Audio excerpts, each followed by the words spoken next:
অবাক, দলটাকে রসাতলে নিয়ে যাওয়ার চেষ্টা, দলটাকে ডুবিয়ে দেওয়ার চেষ্টা।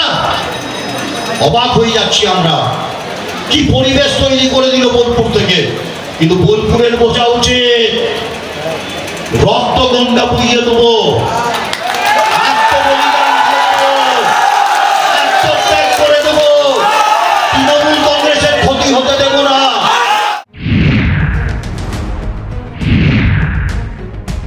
অনুব্রত মণ্ডলের নাম না করে এভাবেই আক্রমণ শানালেন একদা অনুব্রত ঘনিষ্ঠ সিউড়ি ২ নম্বর ব্লক সভাপতি নুরুল ইসলাম।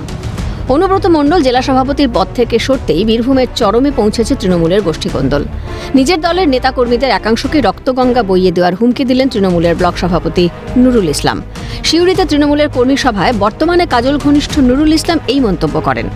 এর আগেও বীরভূমের রাজনীতিতে বারে বারেই প্রকাশ্যে এসেছে তৃণমূলের গোষ্ঠীকন্দল। একাধিকবার দলকে কড়া বার্তাও দিয়েছেন তৃণমূল সুপ্রিমো মমতা বন্দ্যোপাধ্যায়। সম্প্রতি বীরভূমে জেলা সভাপতির পদ তুলে দিয়ে দল পরিচালনার জন্য ৯ সদস্যের কোর কমিটির ওপরই ভরসা রেখেছে তৃণমূলের শীর্ষ নেতৃত্ব। ফলে জেলা সভাপতির পদ হারিয়ে এখন ৯ জনের একজন অনুব্রত মণ্ডল। সেই অনুব্রত মণ্ডলকেই নাম না করে নিশানা করলেন নুরুল ইসলাম। যেখানে জানাবার আমি সব জানিয়েছি, যে অভিযোগ যেটা যেভাবে করা দরকার সেই অভিযোগটাই আমি জানিয়েছি। প্রয়োজনে দেব মোরা ১ নদী রক্ত, সে রক্ত দিতে আমরা রাজি। যারা এই পার্টি অফিসে আগ্নেয়াস্ত্র নিয়ে ঢুকতে চেয়েছিল, পুলিশ যাদেরকে আটক করে সুমোটো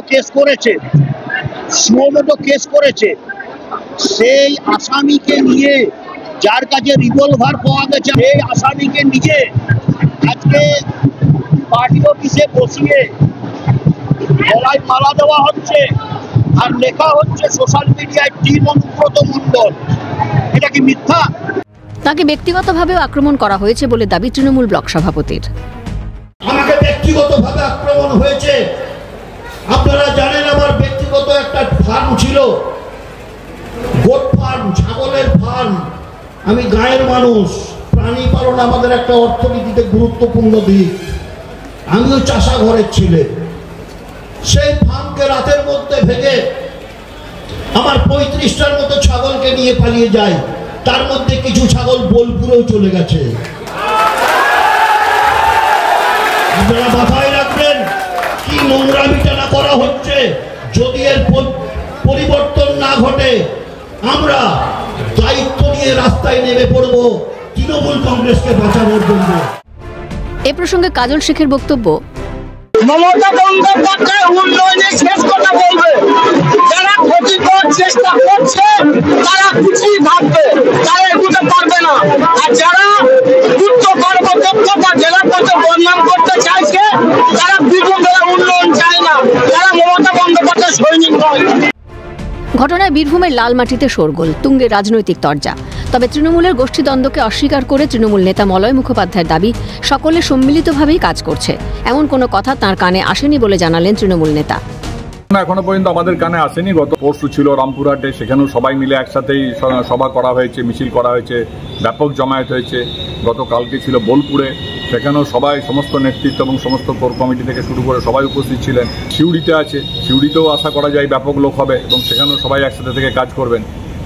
কাজে এই ধরনের ঘটনা এখনো পর্যন্ত আমাদের কানে আসেনি। তবে একটা জিনিস অনুরোধ করবো প্রত্যেককে, এই একটা ক্রুশিয়াল মুহূর্তে সবাই যেন ধৈর্য ধরে কাজ করেন। এমন কোনো কাজ কারোর করা ঠিক হবে না যাতে দলের কোনো ক্ষতি হতে পারে। তৃণমূলের অন্দরে গন্ডগোল, কটাক্ষ বিজেপির। তৃণমূলের এই রক্তক্ষয় চলছে, স্বাভাবিকভাবেই তৃণমূলের নিজেরা নেতৃত্ব ঠিক করতে পারছে না। নুরুলের মতো লোকেরা আজকে বলছে যে রক্তগঙ্গা বয়ে দেবো যদি বোলপুরের নেতারা কেউ সিউড়ি টুতে হস্তক্ষেপ করে। স্বাভাবিকভাবে এতদিন পর্যন্ত যারা বোলপুরের উপরে ভরসা করে লালচুর কানে দুল কিছু একটা জায়গা করলো, এখন সব তাদের অনুপ্রেরণা জেগেছে ভাইজানের অনুপ্রেরণা। সুতরাং ভাইজানের ভক্ত হয়ে গেছে, তাই ভাইজানের বদনাম করতে বলা হয়েছে, তিনি করেননি, এরকম বিভিন্ন রকম কথা আজকে বলছে। পশ্চিমবাংলায় আজকে রক্তগঙ্গা বইছে বলে মানুষ আজকে পরিত্রাণ চাইছে, মানুষ মুক্তি চাইছে, এই বোম বারুদ বন্দুকের থেকে মুক্তি চাইছে। ২৬শে বিধানসভা ভোট, তার আগে দলের সংগঠন মজবুত করতে কড়া পদক্ষেপ তৃণমূল সুপ্রিমো মমতা বন্দ্যোপাধ্যায়ের। তারপরেও দলের ভিতরে এই ডামাডোলে কি অস্বস্তিতে তৃণমূল? বীরভূম থেকে ভোলানাথ চক্রবর্তীর রিপোর্ট, ক্যালকাটা নিউজ।